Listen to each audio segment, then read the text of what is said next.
Bismillahirrahmanirrahim. Assalamualaikum warahmatullahi wabarakatuh. Perkenalkan, nama saya Wilda Rahma Rizkika dengan NIM S1I1222035 dari kelas C. Nah, adapun tujuan saya membuat video ini yakni untuk memenuhi tugas mata kuliah struktur data. Nah, untuk pembahasan pada video kali ini yaitu di sini saya akan membahas pengenalan pemrograman Python pada struktur data dan algoritma. Nah, kemudian di sini pada pembahasan ada dua topik yang akan kita bahas, yaitu yang pertama meninjau kembali dasar-dasar. Nah, untuk yang kedua itu adalah lanjutan. Nah, pada meninjau kembali dasar-dasar ini yaitu kita akan mengulang kembali meninjau ulang kembali dasar-dasar. Nah, kemudian di sini yang pertama ada objek Python atau pengidentifikasian, yang dimana di sini kita akan eh, mempelajari pengenalan sebuah nama yang digunakan untuk mengidentifikasi variabel, fungsi, kelas, modul, ataupun objek lainnya. Kemudian di sini yang kedua kita akan mempelajari jenis urutan yaitu list yang dimana ada daftar, tuple, kumpulan, dan string. Yang dimana di sini kita akan mempelajari daftar atau list yaitu urutan yang bisa diubah. Kemudian di sini tuple yaitu koleksi terurut yang tidak bisa diubah. Kemudian di sini ada kumpulan atau set yang dimana dia merupakan koleksi tidak terurut tanpa diduplikat. Kemudian di sini ada string yang dimana dia merupakan urutan karakter yang tidak dapat diubah. Nah, kemudian di sini kita mempelajari kelas kamus, yaitu koleksi pasangan kunci dan nilai. Nah, kemudian di sini ada operator urutan, adapun di sini yaitu operator untuk urutan dan kamus, yang dimana kita akan membahas berbagai macam operator untuk bekerja dengan list, tuple, set, dan dictionary. Nah, kemudian di sini ada fungsi polimorfik, yang dimana di sini kita akan membahas ini merupakan sebagai fungsi yang dapat bekerja dengan berbagai tipe data. Nah, kemudian di sini yang terakhir kita akan mempelajari baca dan tulis file, yang dimana kita akan belajar cara membaca dan menulis file dalam sebuah pemrograman Python. Kemudian lanjut pada pembahasan kedua yang dimana adalah lanjut, yang dimana di sini kita akan membahas tingkat kelanjutan.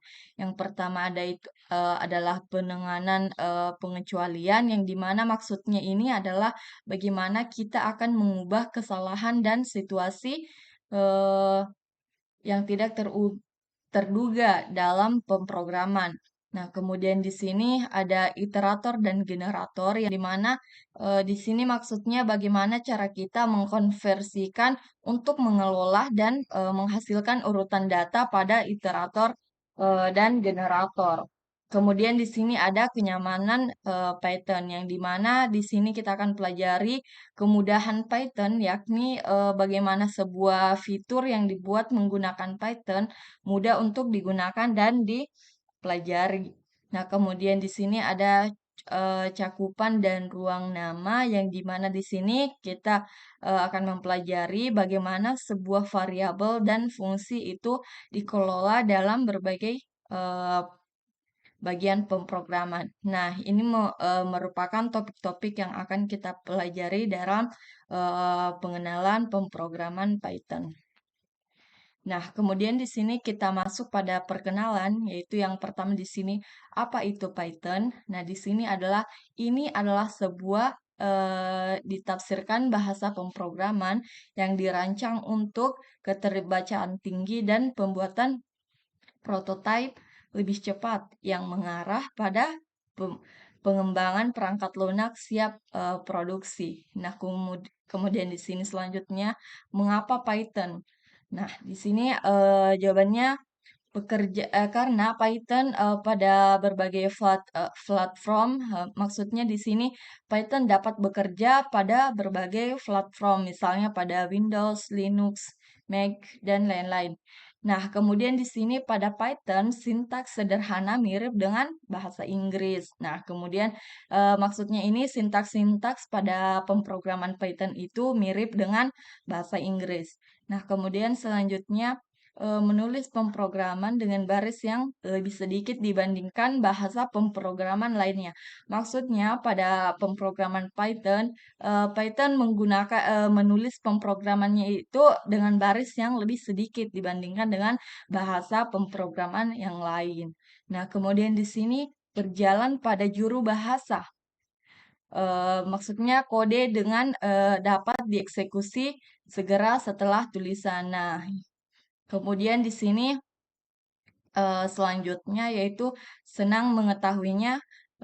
Yang pertama itu ada versi terbaru adalah Python 3 dengan beberapa pembaruan besar pada Python 2. Maksud di sini pada Python sekarang sudah merupakan versi ketiga yang dimana ada Python versi sebelumnya yaitu sangat besar pembaruan versi Python 3 pada dibandingkan dengan Python versi 2.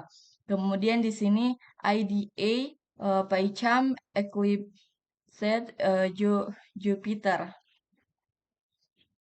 Nah, kemudian kita lanjut pada pembahasan selanjutnya, yaitu bagaimana dan di mana menulis program atau kita akan menulis pemrograman Python.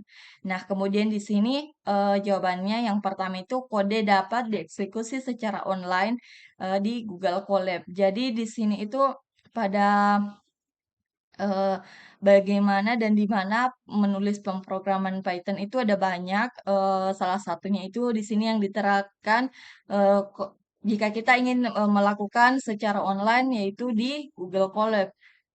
Kemudian di sini login, Google akan perlukan. Eee Kemudian di sini maksudnya kode dapat dieksekusi secara online di Google Colab yang dimana jika kita ingin melakukan pemrograman secara online dapat kita menggunakan Google Colab. Kemudian di sini login Google akan diperlukan yang dimana sebelum kita mengcoding atau memulai pemrograman pada Google Colab maka diperlukan login Google terlebih dahulu. Nah, kemudian di sini selanjutnya buat buku catatan Python 3 baru. Di sini ada file buku catatan Python 3 baru. Nah, di sini ini merupakan contoh pengaplikasian pemrograman Python di Google Colab.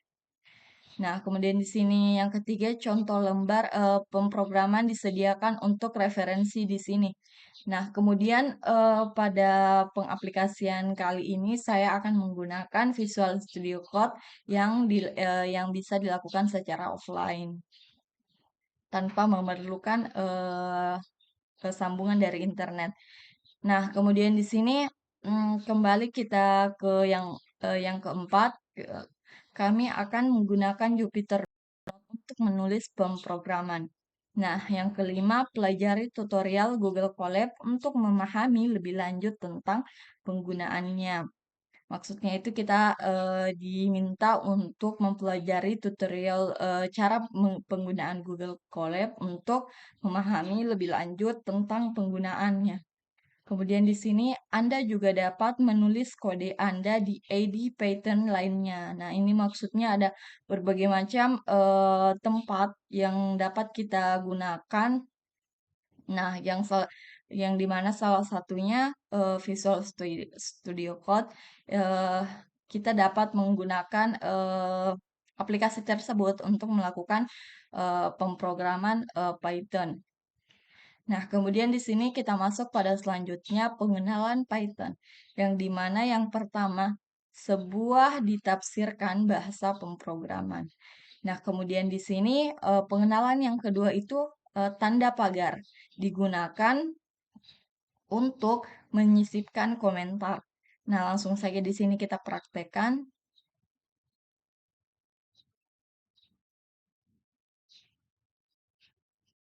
Sini kita open folder dulu.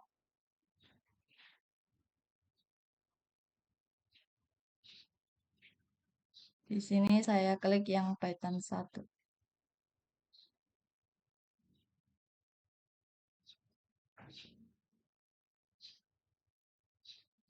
Ini misalnya tes1.python. Nah, maksud yang tanda pagar ini digunakan untuk menyisipkan komentar yaitu eh, jika kita ingin melakukan membuat komentar pada bahasa pemrograman Python, kita dapat menggunakan pagar untuk komentar. Misalnya ini adalah sebuah komentar. Nah, ini adalah sebuah komentar yang dimana tanda pagar ini kita gunakan untuk membuat komentar. Nah, kemudian di sini ada tanda eh, petik 2 sebanyak 3 kali. Pertama dan penutup yang digunakan untuk komentar multibaris. Maksudnya digunakan untuk komentar lebih dari satu baris. Nah, contohnya eh, di sini juga bisa menggunakan tanda petik 1 dan tanda petik 2. Misalnya kita gunakan tanda petik 1. Nah, ini. Misalnya ini adalah sebuah komentar banyak. Nah, ini contohnya. Sini kurang satu tanda petiknya. Oh, lebih. Nah, begini. Kemudian di sini garis miring dapat digunakan untuk melanjutkan perintah pada beberapa baris. Nah, kemudian di sini yang kelima, blok kode diberi tab yang menjorok ke dalam struktur kontrol. Nah, kemudian yang terakhir bahasa berorientasi objek dan kelas membentuk dasar untuk semua tipe data. Nah, kemudian di sini kita masuk pada pengidentifikasi. Pengidentifikasi adalah nama variabel pakai huruf besar eh, atau kecil. Maksudnya pada pengidentifikasi variabel itu dapat digunakan huruf kecil dan besar. Kemudian di sini dapat menggunakan kombinasi huruf, angka, dan garis bawah. Kemudian di sini pengidentifikasi Python paling mirip dengan variabel referensi di Java atau variabel penunjuk di C++.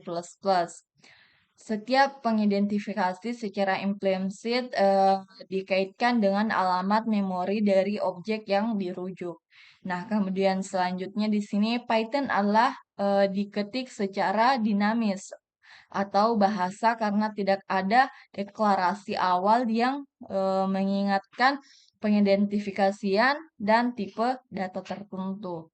Nah, di sini ada eh, bahasa-bahasa yang telah dikip oleh Python yang tidak boleh kita gunakan sebagai variabel. Nah, contohnya di sini ada flash, noun, true, and as.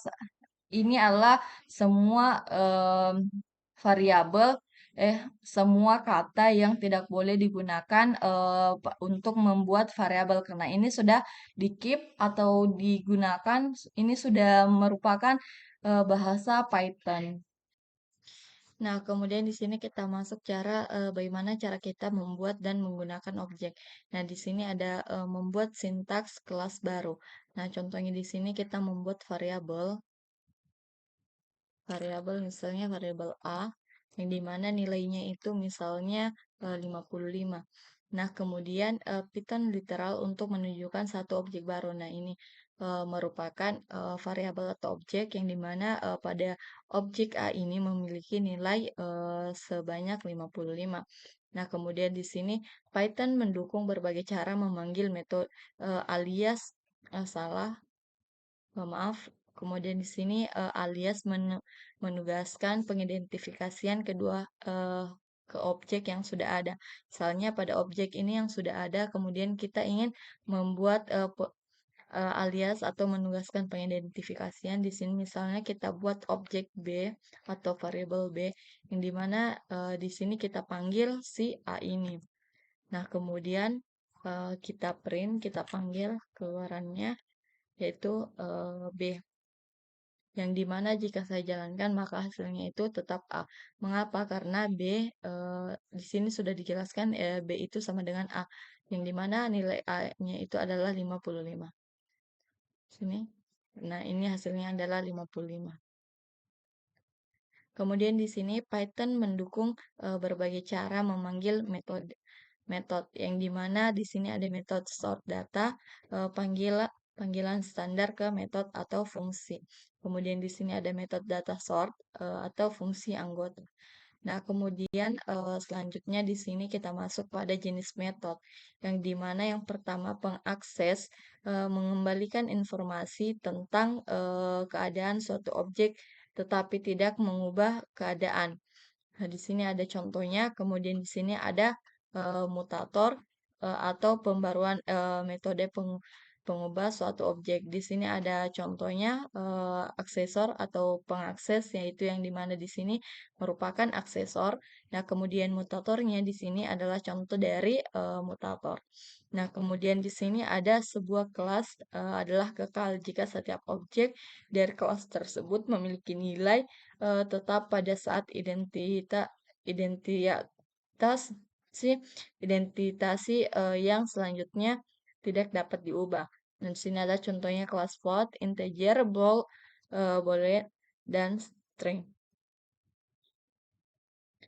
Nah, kemudian di sini kita masuk pada kelas tipe urutan. Yang pertama itu daftar kelas, itu tuple kelas, kemudian itu string kelas, kemudian yang terakhir itu mengatur atau membekukan kelas. Nah, kemudian di sini ada itu daftar kelas, yang dimana contoh daftar menyimpan urutan objek, kemudian daftar adalah struktur referensial karena secara teknis menyimpan serangkaian referensi ke elemen-elemennya. Kemudian di sini ada daftar atau urutan baris array dan adalah di indeks 0. Jadi daftar dengan panjang n memiliki elemen yang diindeks dan 0 hingga N1 inklusif. Nah, kemudian di sini ada Python menggunakan karakter sebagai pembatas untuk literal daftar dengan sendiri merupakan ini bukan tanda sendiri untuk merupakan daftar kosong. Nah, kemudian itu datar yang dimana di sini eh, buka kurung sebagai konstruktor penghasil daftar kosong secara default. Namun, konstruktor akan menerima parameter apapun yang bertipe iterable. Daftarnya adalah yang mungkin berubah, sequence elemen dapat ditambahkan atau dihapus dari urutannya. Nah, di sini ada contoh dari bilangan prima. Nah, di sini ada 2, 3, 5, 7, 11, 13, dan seterusnya. Nah, kemudian di sini ada kelas D, yang dimana dari listnya hello, kemudian di print memanggil nilai objek dari D. Kemudian di sini juga ada contoh dari list arm mutable. Langsung saja kita eh, buat contoh yang sama seperti ini.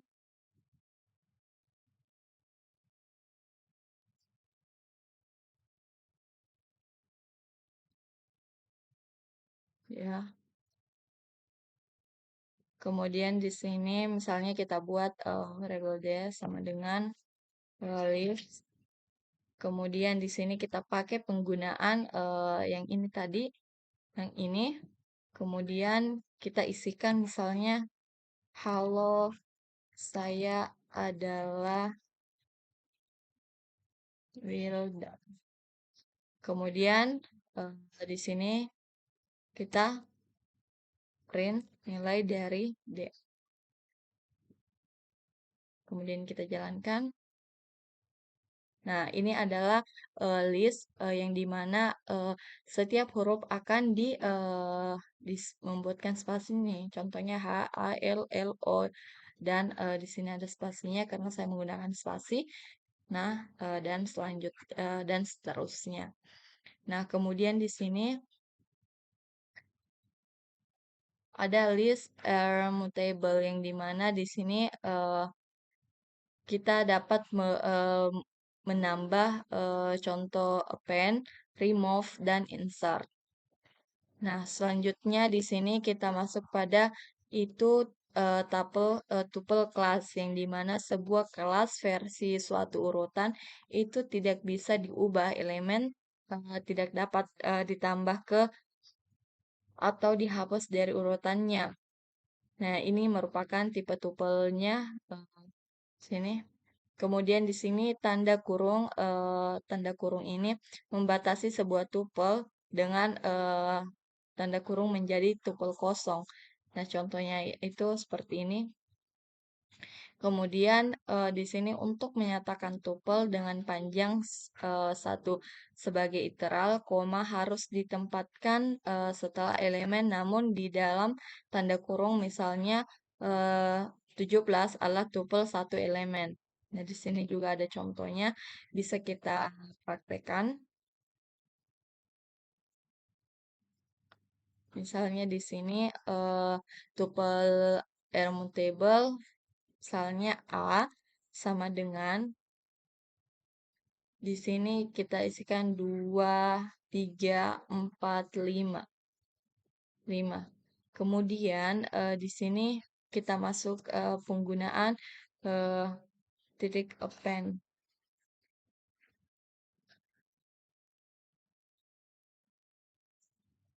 Sama dengan misalnya 5. Kemudian kita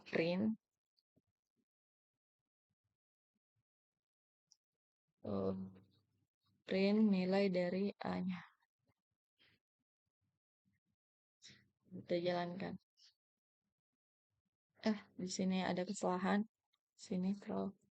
Nah, kemudian print. Nih, is not attribute pen. Ini contoh dari GIF yang error. Kemudian di sini kita masuk pada itu string class yang dimana yang pertama itu mewakili rangkaian karakter yang tidak dapat diubah. Nah, contohnya itu hello, halo, jangan khawatir, jangan khawatir. Nah, di sini ada contohnya. Kemudian di sini perhatikan karakter yang melarikan diri.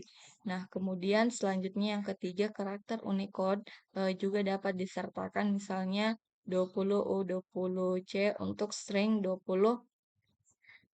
Nah, kemudian di sini tanda petik 1 dan petik 2 untuk komentar multibaris ya. Sama seperti pembahasan yang sebelumnya. Yang ini contohnya ini komentar yang multibaris. Nah, kemudian karakter individual dan string dapat diakses menggunakan operator ini tanda seperti ini. Contohnya itu seperti ini.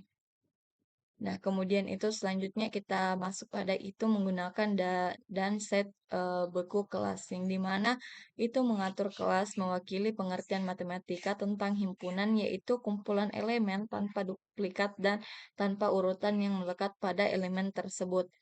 Nah, kemudian yang kedua, keuntungan utama menggunakan kumpulan dibandingkan dengan daftar adalah bahwa ia mempunyai metode yang sangat optimal untuk memeriksakan apakah elemen tersebut terdapat dalam kumpulan. Ini didasarkan pada struktur data yang disebut table has. Nah, di sini kita bisa lihat dengan jelas contohnya. Nah, kemudian di sini ada dua batasan. Batasan yang pertama itu tidak mempertahankan elemen dalam urutan tertentu. Nah, kemudian yang kedua itu hanya instant dengan tipe yang tidak dapat diubah dan dapat ditambahkan ke dalam kumpulan Python. Integer, float, string, tuple, dan frozen. Nah, kemudian eh, itu beku kelas adalah bentuk tipe himpunan yang tidak dapat diubah. Contohnya himpunan menggunakan kurung kurawal. Nah, contohnya ini kurung kurawal dan kurung kurawal sebagai pembatas suatu himpunan. Contohnya itu seperti kurung kurawal 17. Nah, ini merupakan contoh dari himpunan menggunakan kurung kurawal sebagai pembatas suatu himpunan. Kalau kurung kurawal seperti ini tidak mewakili himpunan kosong, maka alasan historis ini mewakili kamus kosong. Nah, kemudian di sini set tanda kurung menghasilkan himpunan kosong. Contohnya di sini set hello menghasilkan H E L L O, yang dimana dia itu menghasilkan himpunan yang kosong.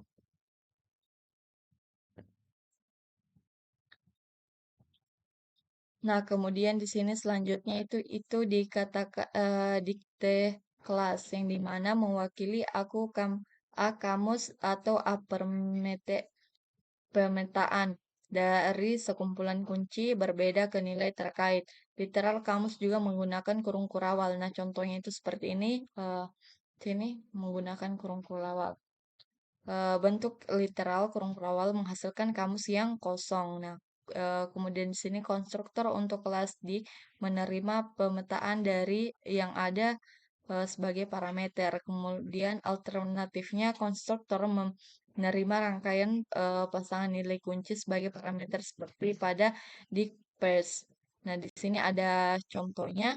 Di sini ada contohnya, bisa kita eh, di sini adalah contoh Python dictionary number yang dimana ada X sama dengan 5 dan Y sama dengan 0. Nah, kemudian di sini memanggil print number, kemudian memanggil print type numbersnya. Di sini adapun contoh keluaran yang akan dikeluarkan ini yaitu number X sama dengan 5, Y sama dengan 0. Nah, di sini ada contoh dari another way to create dictionaries dan seterusnya. Nah, ini merupakan keluaran dari hasil eh, codingan dari Python ini. Nah, kita lanjut pada materi selanjutnya yaitu ekspresi, operator, dan prioritas. Yang dimana yang pertama itu operator logika. Di sini pada operator logika itu ada bukan dan atau. Nah, kemudian langsung saja kita praktekkan. Nah, di sini saya sudah mempunyai catatan untuk operasi logika. Nah, untuk mengenai operasi logika atau boolean atau tabel kebenaran, untuk operatornya itu terdiri dari not, or, and. Kemudian langsung saja saya jalankan.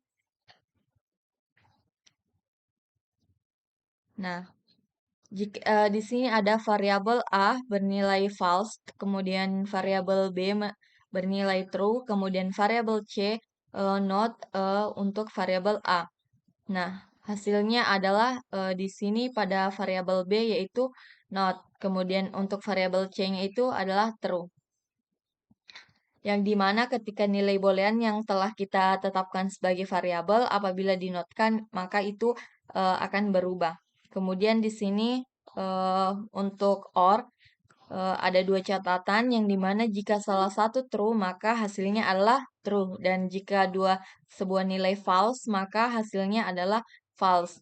Nah, contohnya di sini eh, ini false or false maka hasilnya akan false, false or true maka hasilnya true, true or false maka hasilnya true, kemudian true or true maka hasilnya tetap true. Nah, untuk OR ini kita perlu ingat apabila kita menggunakan operasi logika dengan OR, eh, di mana pada saat kita atur atau kita set kondisinya, maka program akan memilih dari kondisi yang telah kita atur. Misalnya kita memiliki dua kondisi, maka tidak harus terpenuhi kedua kondisi tersebut, cukup salah satunya saja. Itu jika kita menggunakan OR ini. Kemudian di sini kita lanjut untuk N. Nah, di sini untuk N ada dua catatan, yaitu jika salah satu false, maka hasilnya adalah false. Dan yang kedua itu jika dua buah nilai true, maka hasilnya adalah true. Nah, di sini sudah ada contohnya. eh, false, dan false maka hasilnya false, false and true maka hasilnya false, true and false hasilnya false, dan true adalah hasilnya true. Nah, ini maksudnya kedua kondisi tersebut harus terpenuhi. Nah, kemudian selanjutnya di sini kita masuk pada operasi kesetaraan, adalah bukan, sama dengan atau tidak sama dengan. Nah, langsung saja di sini pada contohnya. eh, di sini akan bernilai true jika yang dibandingkan adalah sama. Dalam hal ini, jika nilai variabel A dan B-nya yang pertama itu merupakan nilainya sama, maka hasilnya akan true. Dan jika eh, ha- berbeda, maka nilainya tidak sama, maka hasilnya akan false. Yang akan bernilai false jika dibandingkan adalah tidak sama. Nah, contohnya ini akan false, kemudian ini akan true. Selesai kita jalankan.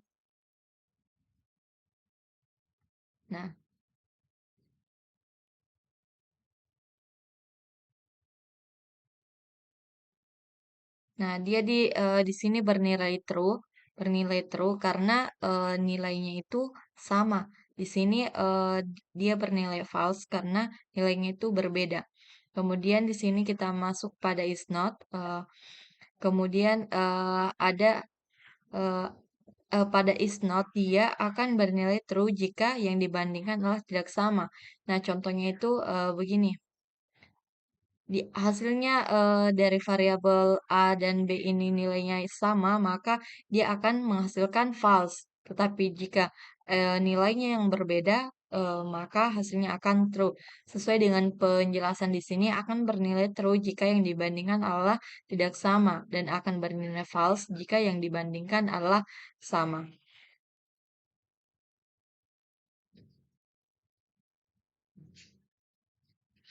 Nah, kemudian di sini kita masuk pada operasi perbandingan. Nah, langsung saja di sini.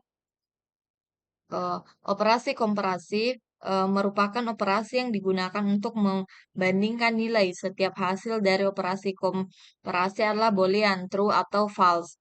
Nah, di sini ada lebih dari. Nah, kemudian di sini yang mana keluaran dari 9 lebih besar dari 7, maka hasilnya adalah true. Ketika dua variabel memiliki nilai yang eh, A-nya lebih besar dan B-nya lebih kecil, maka hasilnya true. Kemudian untuk kurang lebih seperti ini, dan lebih dari sama dengan, kurang dari sama dengan, dan sama dengan. Nah, kemudian di sini kita masuk pada operator aritmetika. Langsung saja di sini saya sudah mempunyai catatannya, kemudian kita jalankan. Nah, di sini sama seperti pada penjabarannya, jika tambah maka dia akan dari variabel A tambah variabel B, maka hasilnya adalah 13. Kemudian untuk pengurangan, di sini dia sebagai pengurangan yang dimana jika variabel A-nya adalah 10 dan dikurang dengan variabel B-nya 3, maka hasilnya 7. Dan untuk perkalian sama, jika variabel A-nya memiliki nilai 10 dikali dengan variabel B-nya yaitu sebanyak nilainya 3, maka hasilnya 30. Nah, untuk selanjutnya itu pembagian yang dimana fungsi dari eh, setiap pembagi maka akan membagi. Kemudian di sini ada pangkat ditandakan sebagai tanda petik bintang 2. Kemudian untuk modulus sisa hasil bagi maka digunakan persen. Nah, ini adalah keluaran. Nah, untuk selanjutnya yaitu floor atau division, pembulatan hasil bagi maka menggunakan garis miring sebanyak 2. Nah,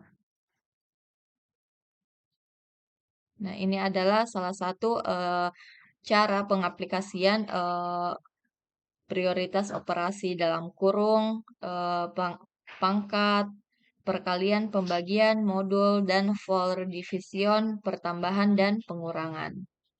Kemudian hasilnya adalah 7,0. Nah, kemudian di sini kita masuk pada operator bitwise.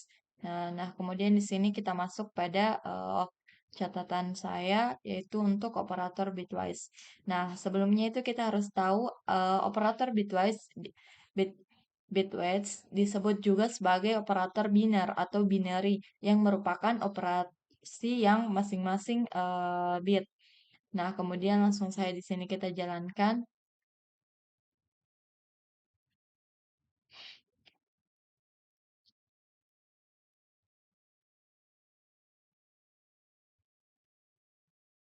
Nah, di sini pada operator OR di sini sama seperti penjabaran pada operator logika sebelumnya. Caranya itu di sini untuk bitnya itu ini sesuai bit yang kita minta yaitu 8 bit. Di sini disejajarkan. Kemudian kita analisis satu per satu. Nah, yang dimana pada pembelajaran operasi logika sebelumnya yaitu jika salah satunya itu true maka nilainya akan true. Nah, di sini bisa kita lihat jika salah satunya bernilai true maka hasilnya akan true dan jika false maka akan false dan di sini ada false dan true maka hasilnya akan true dan di sini ada true dan false maka hasilnya true dan jika false dan false maka hasilnya akan false. Begitu pula untuk between n-nya. Kita sesuaikan saja pada penjabaran operator logika yang dimana n jika salah satunya false maka hasilnya adalah false. Untuk selanjutnya yang XOR itu dia hasilnya kurang lebih seperti yang AND. Kemudian untuk NOT NOT dia pada penjabaran operator logika sebelumnya yaitu akan mengembalikan nilainya. Nah, ini bisa kita lihat pada yang NOT. Nah, kemudian pada eh, operator between lainnya ada eh, shift right atau untuk menggeser ke kanan, hasilnya digeser ke kanan. Kemudian untuk shift left untuk menggeser ke kiri sesuai dengan perintah yang kita berikan. Nah, kemudian di sini kita masuk pada operator urutan, yang dimana Python bergantung pada eh, pengindeksan 0 baris, sehingga baris dengan panjang n memiliki elemen yang diindeks dengan 0 hingga n lebih dari satu kurang dari satu. Nah, kemudian di sini Python juga mendukung penggunaan indeks negatif yang menunjukkan jarak dari akhir rangkaian indeks min satu menunjukkan elemen elemen terakhir. Indeks min 2 menunjukkan elemen kedua dari terakhir dan seterusnya. Contohnya itu seperti ini. Di sini saya sudah mempunyai contoh list yang dimana ada Asus, Acer, Lenovo. Nah, di sini saya menggunakan minus satu yang dimana akan muncul output Lenovo eh, yang sesuai rangkaian indeks yang menunjukkan elemen terakhir. Nah, langsung saja di sini kita jalankan. Nah, jika di sini kita ubah menjadi dua, maka dia akan outputnya akan keluar acer karena elemen yang dikeluarkan itu kedua dari terakhir. Nah, contohnya itu kurang lebih seperti itu. Kemudian di sini mengiris interval setengah terbuka. Contoh data, ini contoh data 3.2 sama titik 28 menunjukkan urutan berikutnya dengan mencakup 5 indeks 3, 4, 5, 6, 7. Nah, kemudian di sini semua urutan menentukan operasi perbandingan berdasarkan urutan leksikografis, melakukan perbandingan elemen dengan elemen hingga perbedaan pertama ditemukan. Misalnya, nah ini eh, kurang buka kurung siku 5, 6, 9. Kemudian di sini ada 5, 7 karena E3-nya pada indeks 1. Nah, kemudian untuk selanjutnya itu elemen sesuai dengan yang tadi ada in, not in, dan sama dengan, kurang sama dengan, lebih sama dengan, dan untuk operator untuk setnya ini case is, ada case not is, dan seterusnya. Nah, untuk operator untuk kamus itu di sini kita dapat bisa melihat contoh seperti ini, misalnya laptop, dia variabel laptop, kemudian di sini ada key, nama, dan si key-nya ini memiliki Asus. Nah, jika kita ingin menampilkan hasil dari key-nya, maka kita tulis sesuai dengan variabel dan kita masukkan key-nya. Maka akan muncul output seperti ini. Nah, mungkin kurang lebih seperti itu. Nah, untuk selanjutnya di sini ada operator penugasan yang diperluas seperti.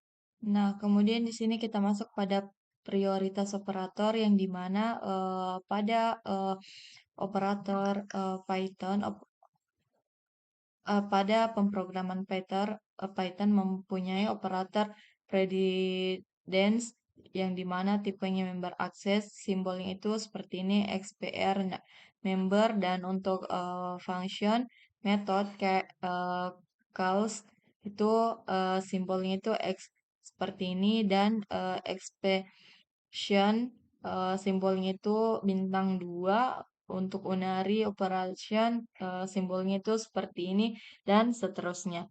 Nah, di sini ada penugasan berantai yang X sama dengan kamu sama dengan 0, nah, dan seterusnya. Nah, kemudian di sini kita masuk pada aliran kontrol yang dimana ada jika, sementara, untuk, istirahat, dan lanjut. Nah, di sini ada penggunaan if dan elif. Nah, contohnya itu langsung saja.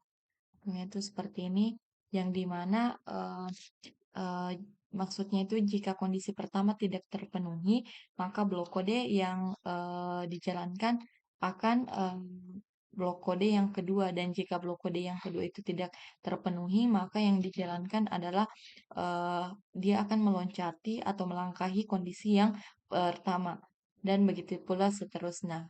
Seterusnya. Nah, contohnya itu langsung kita jalankan. Nah, siapa nama Anda? Nah, misalnya di sini saya masukkan Wilda sesuai dengan yang ada di sini. Maka blok kode yang pertama akan dijalankan. Tetapi jika eh, blok kode yang pertama kita kita jalankan terlebih dahulu. Tetapi jika kita tidak memasukkan perintah yang sesuai dengan blok kode yang pertama, maka akan dilompati atau dilangkahi eh, pada pengkondisian elif ini. Nah, misalnya di sini Wilda, Rahma, Rahma. Nah, maka untuk blok kode yang pertama, baris kode yang pertama ini tidak akan dijalankan, maka langsung dilompati. Begitu pula jika saya menambahkan di sini Rizkika. Nah, blok kode yang pertama dan kedua akan dilompati. Kemudian jika saya tidak memasukkan nama yang sesuai yang ada pada kode ini, Wilda, Rahma, dan Rizkika, maka yang akan muncul adalah blok kode yang else ini, yang ini. Sorry, you're not Wilda, Rahma, atau Rizkika. Nah, contohnya di sini saya masukkan misalnya Indah, kemudian enter. Nah, yang akan muncul itu adalah sorry, you're not Wilda atau Rahma atau Rizkika. Dia akan melompati atau melangkahi blok kode yang tidak ada pada pengkondisian di sini. Nah, untuk pengkondisian while ini pada bodinya itu sama seperti if elif, yang dimana jika kondisi pertama tidak terpenuhi, maka blok kode ini akan dijalankan, dan jika kondisi pertama terpenuhi, maka blok kodenya akan dijalankan, dan jika eee, peng kondisi pertamanya tidak terpenuhi, maka blok kodenya akan melangkahi atau melompati. Sama seperti for element ini, sama seperti eee, penggunaan while dan elif. Nah, kemudian di sini kita lanjut pada fungsi. Nah, istilah fungsi digunakan untuk mendeskripsikan fungsi tradisional tanpa kewarganegaraan yang dipanggil tanpa konteks kelas tertentu atau turunan dari kelas tersebut. Nah, contohnya itu seperti B diurutkan dari data. Nah, kemudian untuk istilah atau metode digunakan untuk mendeskripsikan fungsi anggota yang dipanggil pada objek tertentu. Nah, menggunakan sintaks penyampaian pesan berorientasi objek seperti, nah contohnya itu seperti ini. Gunakan sintaks seperti ini. C data titik sort nah kan seperti ini. Nah, kemudian pengidentifikasian yang digunakan untuk menggambarkan parameter yang diharapkan dikenal sebagai parameter formal. Nah, kemudian objek yang dikirim oleh pemanggil saat memanggil fungsi adalah parameter sebenarnya. Maksudnya objek yang dikirim oleh pemanggil eh, saat memanggil fungsi itu adalah parameter. Nah, kemudian di sini fungsi polimorfik yaitu lebih dari satu kemungkinan tanda tangan panggilan nilai parameter default. Nah, di sini ada contohnya parameter bawaan. Di sini ada def, all, ada yang dimana nilai A-nya itu tidak ada, B sama dengan 15, C sama dengan 27. Nah, di sini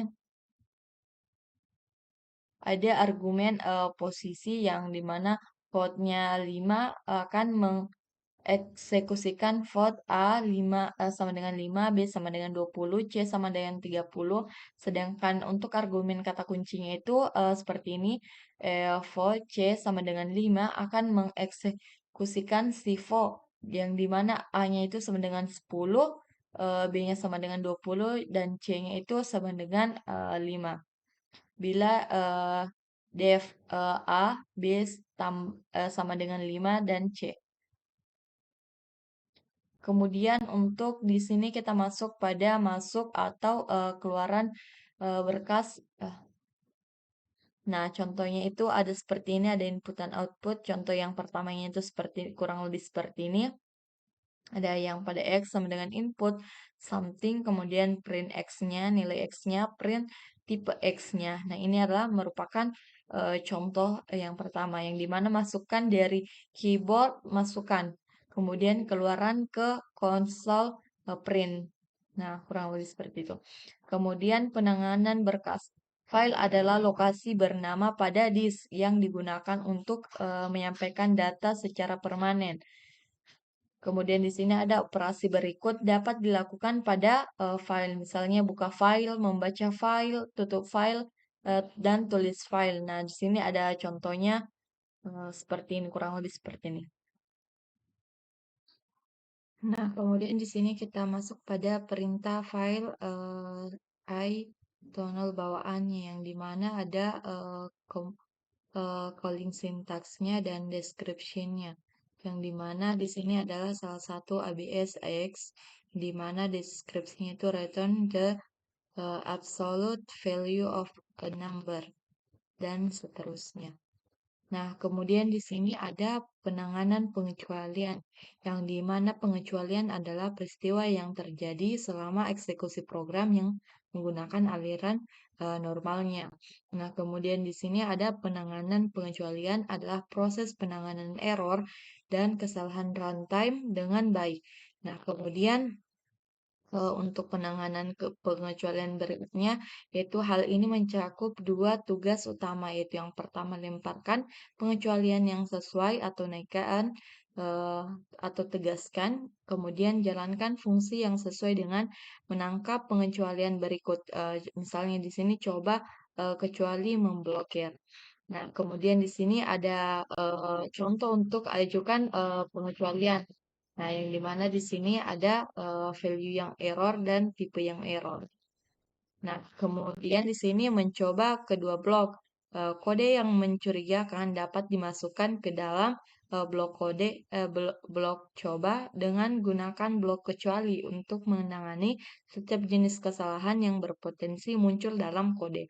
Nah, contohnya itu seperti ini, unable to open the file error 2. Nah, kemudian di sini naikkan pengecualian. Nah, dan di sini ada tangkap pengecualian. Di sini ada contohnya. Nah, kemudian di sini kita masuk pada fungsi tegaskan. Nah, ini digunakan untuk menegakkan suatu kondisi. Ini menimbulkan pengecualian ketika kondisinya tidak terpenuhi. Ekspresi tegakan atau argumen. Jika pernyataan gagal, Python menggunakan argumen untuk kesalahan pernyataan pengecualian. Di sini ada eh, contohnya AC temperatur yang colder the absolute zero. Yang dimana ini jika pernyataannya gagal, Python menggunakan argumen untuk kesalahan pernyataan pengecualian. Nah, di sini ada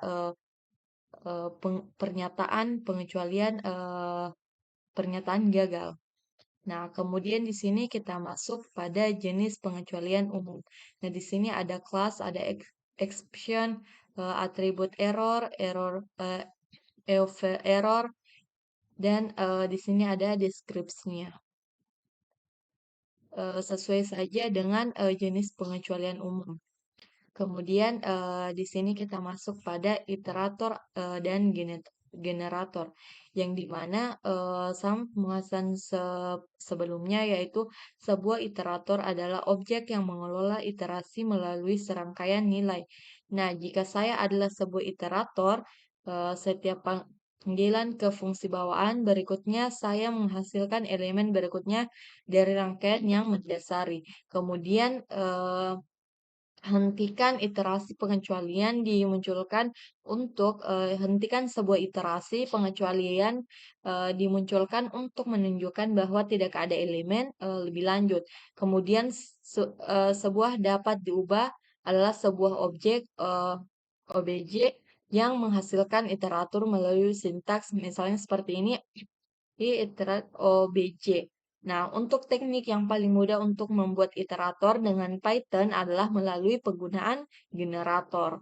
Nah, untuk generator dapat memiliki beberapa perintah hasil. Nah, iterator dan generator memiliki manfaat evaluasi malas jika nilai dihitung jika diminta. Seluruh rangkaian tidak perlu berada di memori pada satu waktu. Nah, di sini ada dua contoh, yaitu contoh pertama adalah pembangkit. Di sini ada generatornya, generator dari komputer, faktor generator pada komputer. Nah, di sini ada contoh kedua, yaitu pembangkit, yaitu eh, generator, yaitu Fibonacci series. You can product in initiate series. Nah, kemudian di sini ada contoh iterator oleh menggunakan perintah iter. Ya, di sini contoh penggunaan iterator menggunakan perintah iter. Nah, kemudian selanjutnya sini ada kenyamanan Python tambahan. Kemudian ekspresi bersyarat. XPR if kondisi else XPR 2, yang dimana sesuai dengan yang di sini. Kemudian di sini kita masuk pada sintak pemahaman, menghasilkan satu rangkaian nilai berdasarkan pemrosesan rangkaian lainnya.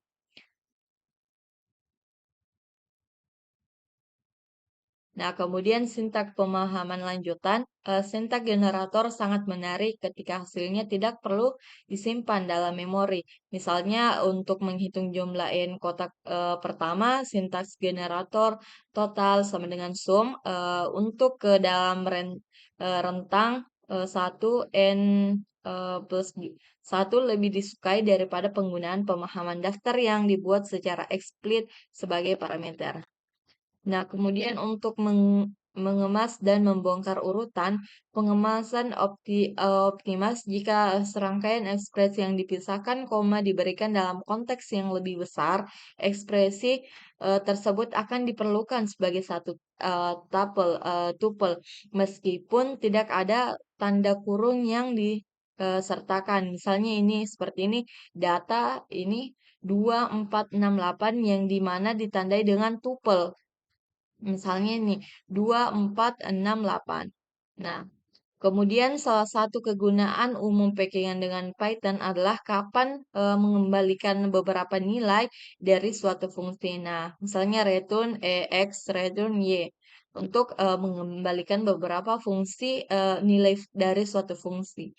Nah, kemudian untuk pembongkaran otomatis mengizinkan seseorang akan menetapkan serangkaian pengidentifikasi individu ke elemen urutan, misalnya A, B, C, D untuk range 7 sampai 11. Nah, teknik ini digunakan untuk membongkar tuple dikembalikan oleh suatu fungsi.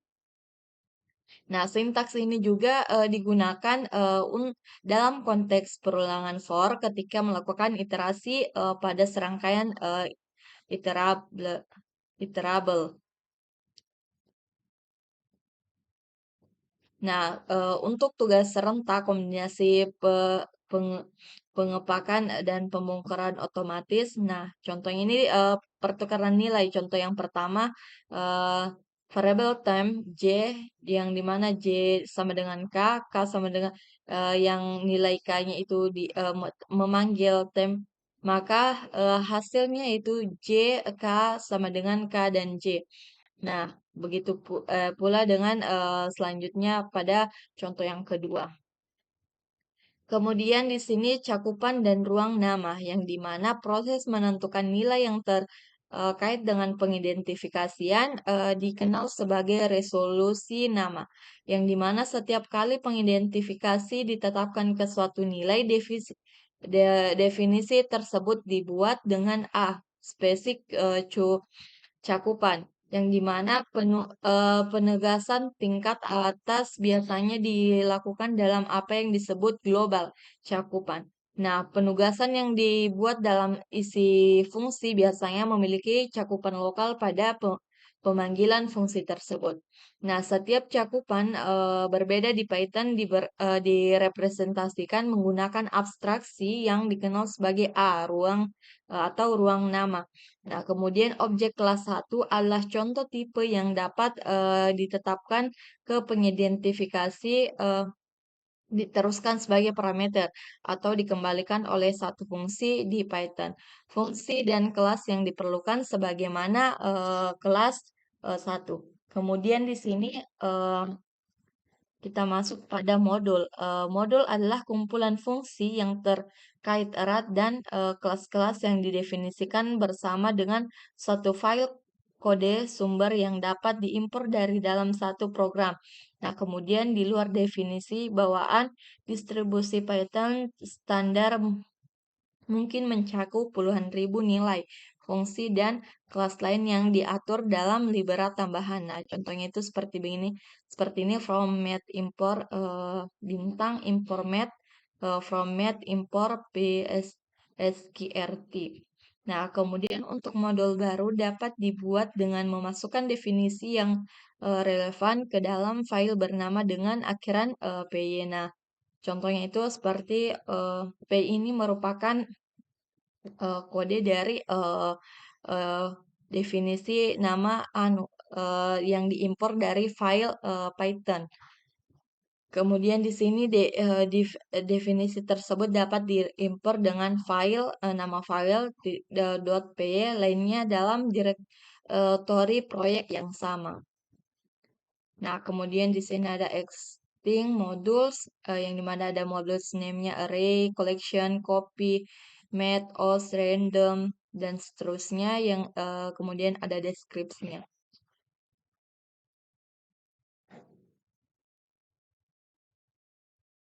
Nah, untuk selanjutnya yaitu di sini ada ringkasan atau kesimpulan dari materi yang telah kita pelajari sebelumnya atau apa-apa saja yang telah kita pelajari.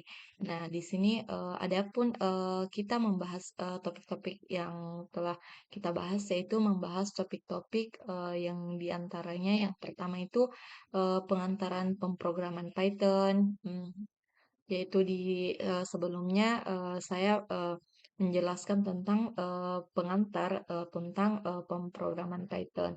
Nah, yang kedua itu berbagai kelas tipe urutan seperti ada list dan seterusnya. Nah, kemudian yang ketiga itu kita telah membahas operator. Nah, kemudian untuk yang keempat, kita telah membahas mengenai input dan atau output dan penanganan file. Nah, kemudian yang selanjutnya yang telah kita pelajari yaitu penanganan pengecualian. Kemudian di sini saya sudah menyampaikan sebelumnya mengenai tentang iterator dan generator. Nah, kemudian saya juga sudah menyampaikan tentang kenyamanan Python yang dimana ada pada video sebelumnya kenyamanan Python. Nah, kemudian ada ruang dan nama. Nah, kemudian yang terakhir yang kita bahas adalah modul Python. Nah, mungkin itu saja penyampaian materi dari saya. Sekiranya bermanfaat, kurang dan lebihnya mohon dimaafkan. Saya tutup dengan ucapan alhamdulillah.